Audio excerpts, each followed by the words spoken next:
আপনি কিন্তু ভোটার আগে বলেন নাই যে বাড়িতে চাকরিওয়ালা ছেলে আছে তার ফ্যামিলি পাইবো না, এগুলো কেন ভোটার আগে বলেন নাই? তাহলে সে চাকরিওয়ালার মারা বোরা ভাইবা চিন্তা ভোটটা দিত। ভারতের শুভেন্দু অধিকারী বলেছিলেন যে আমি যদি ভোটে ফাঁস করি তাহলে তোমাদেরকে ১,৫০০ টাকা না ৩,০০০ টাকা করে দিব। এখন ৩,০০০ টাকা করে তো দেয়ই না, না দেওয়ার কারণে ইন্ডিয়ার দিদিরা মনে করেন যে সব রাস্তা নাইমা গেছে। আর ফেসবুক পেজে আইসা মনে করেন যে যা পারতেছে তাই বলতেছে। তার কিছুটা অংশ মানে কিছুটা ভিডিও ফুটেজ আমি আপনাদেরকে দেখাবো। এই যে স্ক্রিনে যে ভিডিওটা দেখতেছেন এটা হচ্ছে ইন্ডিয়ার একটা দিদি।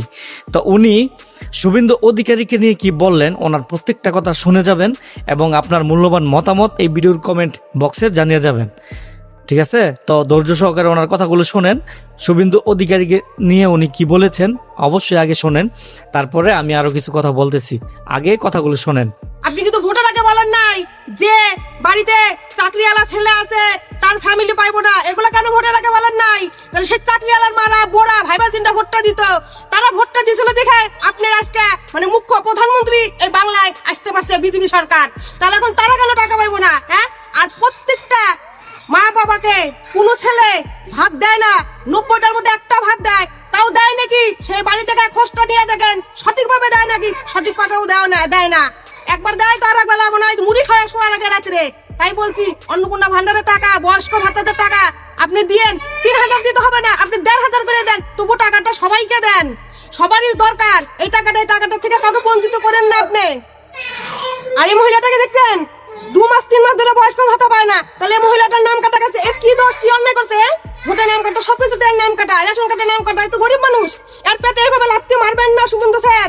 আপনি সবারই টাকাটা সবাইকে টাইমে পৌঁছে দেন। আর শ্বশুরের কথা আছে, বাড়িতে যে কোনো শ্বশুর পেনশন পাইলে সে বৌমারা পাবে না, এটা কথা?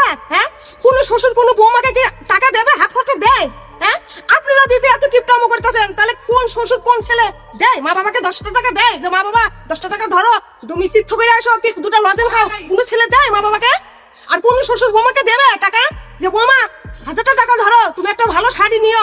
কোন শ্বশুরে দেয়? হ্যাঁ, এগুলো তো ভোটের আগে বলেন নাই। কিন্তু এই সব কথাগুলো যদি আমরা বলতে চাই বড় বড় কথা, তখন কি করবেন? ওই ধরে নিয়ে ওকে বড় বড় কথা বলছে, কিন্তু ভোটের আগে আপনারা বলেন নাই, তাহলে ভোট করো না, সবাই ভাবনা চিন্তা করে ভোটটা দিত। আমরা চাইছিলাম বিজেপি সরকার আসলে বাংলায় খুব ভালো হবে, মহিলাদের এই ভালো চাইছিলাম আমরা। হ্যাঁ, আমাদের আগে সরকার ১,৫০০ করে দিত, কিন্তু প্রতি মাসে টাইমে ঢুকে দিত, আমরা কোনো এত টেনশন করি নাই। এতক্ষণ আমাদের সাথে থেকে আপনি ইন্ডিয়া দিদির কথাগুলো শুনেছেন, আপনার কাছে অবশ্যই ভালো লেগেছে। যদি ভালো লেগে থাকে তাহলে জ্বরের গতিতে ভিডিওটি শেয়ার দিতে পারেন এবং আপনার মূল্যবান মতামত এই ভিডিওর কমেন্ট বক্সে জানাতে পারেন। আপনি ভালো থাকবেন, দেশকে ভালো রাখার চেষ্টা করবেন। আপনাকে আমার পক্ষ থেকে সালাম, আসসালামু আলাইকুম। ভিডিওটি কিন্তু শেয়ার দিবেন।